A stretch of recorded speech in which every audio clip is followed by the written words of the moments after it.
ଆମ ବିଦ୍ୟାଳୟ ତରଫରୁ ବେଟି ବଚାଓ ବେଟି ପଢ଼ାଓ ଜନସଚେତନ କାର୍ଯ୍ୟକ୍ରମର ଆୟୋଜନ କରାଯାଉଅଛି। ଆସନ୍ତୁ ସେ ବିଷୟରେ ଆମ ସାର୍କୁ ପଚାରିବା। ସାର୍, ଆଜି ଯେଉଁ ଜନସଚେତନ ପଦଯାତ୍ରା କରାଯିବ ତାର ଉଦ୍ଦେଶ୍ୟ କ'ଣ ରହିଛି? ସମାଜର ବିକାଶ ପାଇଁ ସରକାର ପରିବେଶ ସୁରକ୍ଷା, ପ୍ଲାଷ୍ଟିକ ବର୍ଜନ, ଡ୍ରପଆଉଟ ହାର କମାଇବା ପାଇଁ ଆସ ଆମେ ସ୍କୁଲ ଯିବା ଏଭଳି ଅନେକ ଜନସଚେତନ ଅଭିଯାନ କାର୍ଯ୍ୟକାରୀ କରୁଅଛନ୍। ସେ ଭିତରୁ ବେଟି ବଚାଓ ବେଟି ପଢ଼ାଓ ଅଭିଯାନ ଗୋଟିଏ ଜନସଚେତନ କାର୍ଯ୍ୟକ୍ରମ। ବେଟି ବଚାଓ ବେଟି ପଢ଼ାଓ ଜନସଚେତନ କାର୍ଯ୍ୟକ୍ରମରେ କ'ଣ କ'ଣ କାର୍ଯ୍ୟ କରାଯିବାର ଯୋଜନା କରିଛନ୍ତି?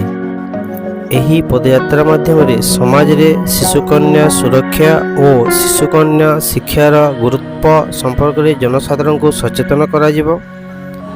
ଏହି ଅଭିଯାନରେ ଗ୍ରାମର ସମସ୍ତ ମହିଳା, ଆଶାକର୍ମୀ, ଅଙ୍ଗନବାଡ଼ି କର୍ମୀ, ସ୍ୱୟଂ ସହାୟକ ଗୋଷ୍ଠୀ ଓ ଶିକ୍ଷାବିତମାନଙ୍କୁ ଜଡ଼ିତ କରି ତାଙ୍କ ଜରିଆରେ ଶିଶୁକନ୍ୟା ସୁରକ୍ଷା ଓ ଶିଶୁକନ୍ୟା ଶିକ୍ଷାକୁ ଗୁରୁତ୍ୱ ଦେବା ପାଇଁ ଜନସାଧାରଣଙ୍କୁ ପରାମର୍ଶ ଦେବ। ଜନସାଧାରଣ ସଚେତନ ହେଲେ ସମାଜରେ ଶିଶୁକନ୍ୟା ସୁରକ୍ଷିତ ରହିପାରିବେ ଓ ଦେଶର ବିକାଶରେ ସହଯୋଗ ହୋଇପାରିବ।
ଆପଣମାନେ ଶୁଣୁଥିଲେ ବେଟି ବଚାଓ ବେଟି ପଢ଼ାଓ ଅଭିଯାନ ଉପରେ ଆଜ୍ଞାଙ୍କର ପ୍ରତିକ୍ରିୟା।